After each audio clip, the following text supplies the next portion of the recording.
Hey there, friends. I so hope all of you are having a great Tuesday. I posted my big honkin' fat Jesus Calling meditation book on Instagram, and people seemed really interested in what was in this big honkin' book. My sister gave this to me, I believe, about 5 years ago. She reads it in the morning, I read it in the morning, and her mom reads it in the morning. It is a really super cool devotional. It's a 365-day journaling devotional. So each day is set up with the devotional and then a little place for you to write.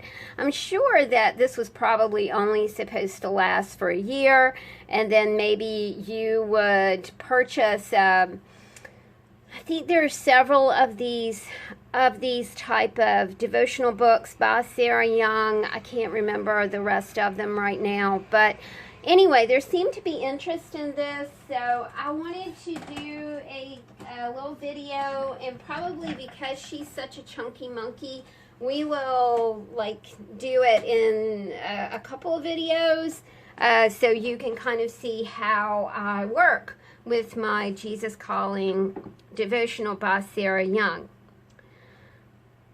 It's where I go in the morning. I pick up this, I pick up my journal. There are other things that I pick up in the morning. I pick up some Abraham, and I'll show you how I've incorporated Abraham into this book as well, so you'll see some of that, and Buddha, and whatever. To me, inspiration is inspiration, no matter where it comes from. So we start out this little book. There is, I really do like to cut out things from magazines and put in here. This is an explanation of grace. And it's an acronym: G for gratitude, R for receiving, A for alignment, which I really do love the alignment aspect. You know, if you read biblical texts and you read Buddhist text, and it's all talks about alignment, you know, being in alignment with your flow.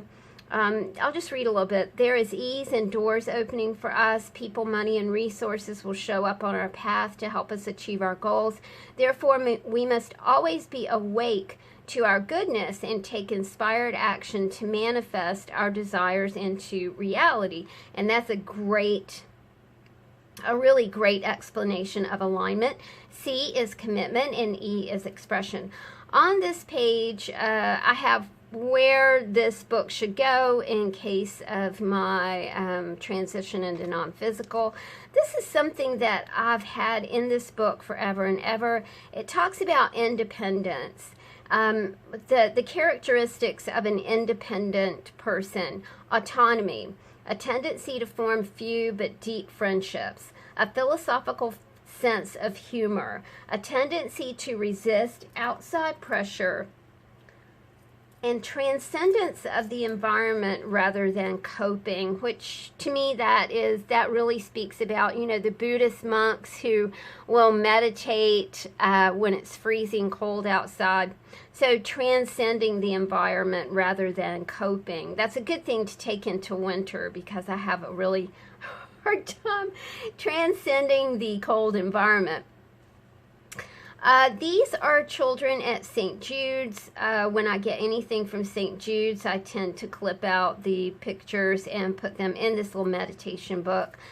This is a vintage Santa Claus, a 4-leaf clover, and a penny, and I'm not sure about why I put those things in there like that, but they are under like one piece of tape, so I guess. And I'm not fussed about using tape in this book. You know, I'll use tape. I'm not into the you know, whatever makes it last forever. It won't last forever. It's not meant to last forever. It's just a ephemeral kind of work. You know, it won't last forever. My friend gave me this card. My other friend gave me this. It's Jerusalem. It's an olive wood from Gethsemane that has been placed on the Holy Sepulchre, which I just love, and it's so cool that she sent this to me. Another picture from St. Jude's, just an inspirational quote down here. My old boss and I have always stayed in touch, so I always put her notes in there. This is the Paranormal State Prayer. I don't know if you guys were ever into that show. I loved it. The light of God surrounds us. The love of God enfolds us. The power of God protects us. The presence of God watches over us. Wherever we are, God is, and where God is, all is well. I loved this show, and I thought it was one of the most genuine paranormal shows that I've ever seen. I really did enjoy this, and you can see that I put this in here in 2013, so that means I've had this book about 6 years. My neighbor, when I was growing up, taught me to play guitar, and he played violin. And this is from, his son gave me this when he passed away. It was from his old rosin container. You know, when you play violin, you have to rosin up your bow, and this is from his rosin container, and I loved him so much, and he taught me so much. This is a clipping from a book by Laura Frazier. It's called Spirit Journey, and it talks about soul loss. It's very interesting. So there are several types of spiritual illness. One is a loss of protection from helping spirits, which can result in issues such as chronic misfortune, recurrent colds, depression, and malaise. Another kind of spiritual illness is soul loss, in which some of a person's life force leaves, perhaps as a response to a severe trauma or addiction. People's spirits can also be harmed by intrusions, which are negative thoughts of their own or messages from other people. Spiritual illness is a real thing. I love the way that Laura Frazier has really laid this out here. I read a lot of the Gospel of Thomas.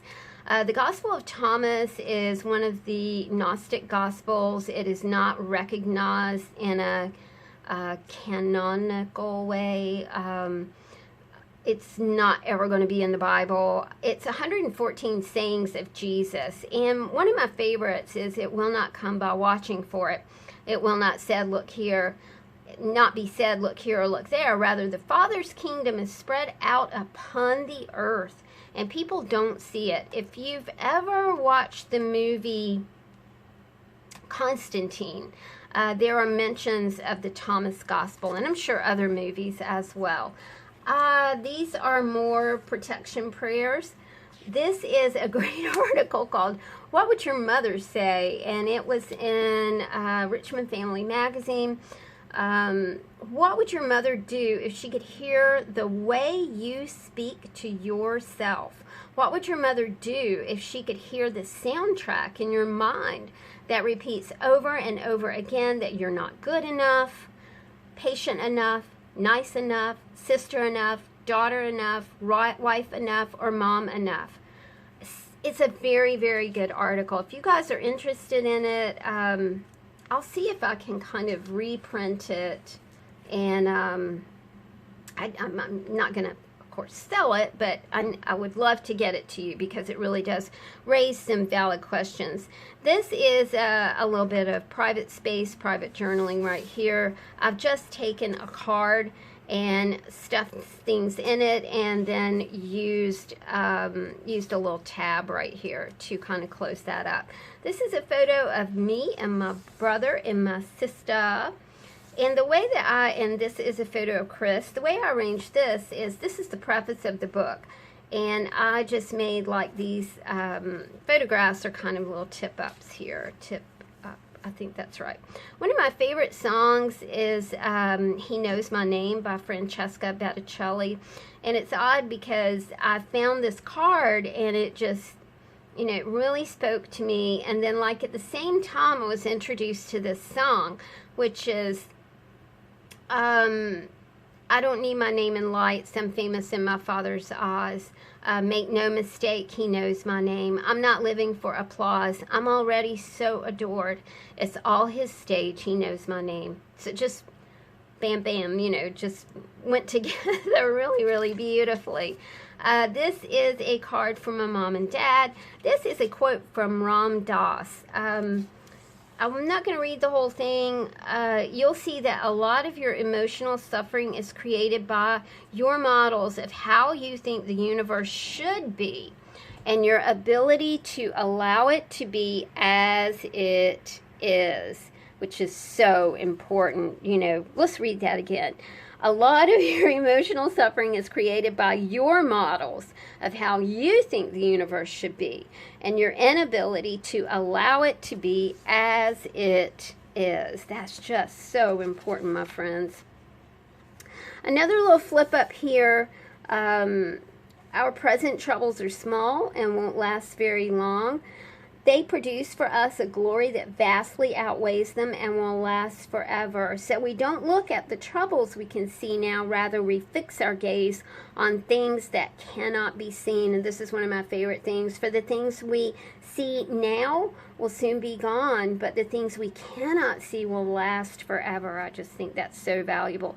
This is a little writing about how I knew that my work was going to change. One of my very favorite things is this picture of Barack and Michelle Obama gently guiding a stranded Melania Trump into the White House. To me, that's a precious picture. It really shows a lot of compassion, which is sorely lacking in the world at the moment.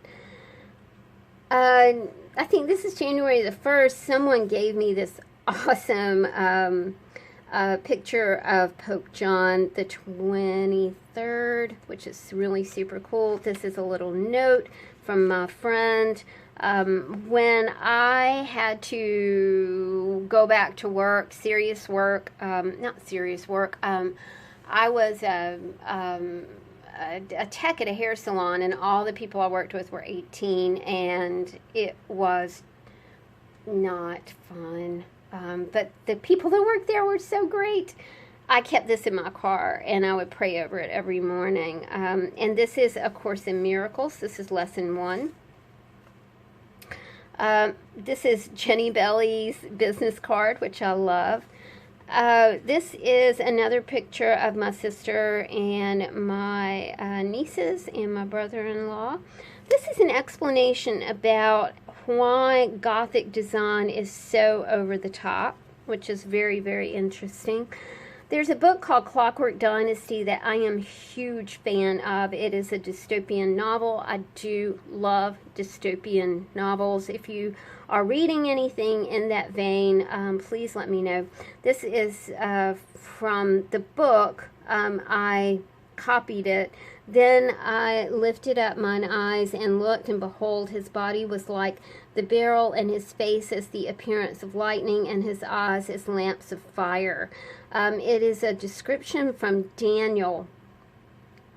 And Clockwork Dynasty is about automatons, which, is basically kind of Daniel's description right there. My kids got me a shepherd's watch. It's during the 12th century, Eleanor of Aquitaine gave this ring to Henry II of England so he would know when to come home from the hunt and have supper with her. This is my thankfulness for that day. I think this is from my friend Nan. Me and my friend Nancy. More of the Jesus Calling book. As you can see, I've really kind of covered it up, but that's okay because I can lift up these things and be able to read. I love this quote from Abraham: you cannot continually bemoan the drought and expect to attract the rain. My little friend Maddie, who had cancer and she recovered. Just quotes, and then a lot of times you want, I'll underline, I'll highlight, I want to seek you first, things that I had to do that I didn't want to do, Worries, if indulged, turned into idols. I love that. Refuse to worry. And this is a font that I created just especially for this book. It says, refuse to worry. Refuse to waste energy worrying, and you will have strength to spare. So don't be anxious about tomorrow. God will take care of your tomorrow. Live one day at a time. And that is from Matthew. This is another quote. It says, ignoring your passion is slow suicide. This is a piece that Jenny Belly sent me from her desk. It's just a piece of her desk paper that was so precious to me. And one of her little tags is up here. I love Jenny Belly. Meaningful things from magazines. The flowery handprints of female cooks decorate the soot-blackened walls of a mosque kitchen in Kabul. There were 10 shallow cauldrons, each over its own fire. Women came to prepare a special sweet when their prayers were answered or problems resolved. As soon as one finished cooking, another would begin, and then they put their flowery handprints on this blackened wall. This says, seek my face. Something about a flowish journal. I love this. At every moment of our lives, we all have one foot in a fairy tale and the other in the abyss, and that's Paul Coelho. I've already lost touch with a couple people I used to be, Joan Didion. I also have notes about when Christopher has been to the doctor. My little friend Sabrina made this handprint for me. I love her. She's so cute. And this is my niece's bridal shower. Right there. This is when our friend JP passed away suddenly, unexpectedly. And this is, of course, it's divided into months, which is awesome. There's another book by Sarah Young called Jesus Lives. That's the other one. So I'm just going to flip through March, and then we can, if you guys are interested in this, I can show you the rest of it. But basically, that's kind of what it is. This is my older son when he was just a little boy. He wanted that bear so bad for Christmas, so I got it for him. And then we start out with April right here. So, if you're interested in seeing the rest of the book, just let me know. But you guys seem very interested in seeing my big honking Jesus calling book. So, I hope you enjoyed the video, guys. And I will talk to you soon. Take care of yourselves. Bye.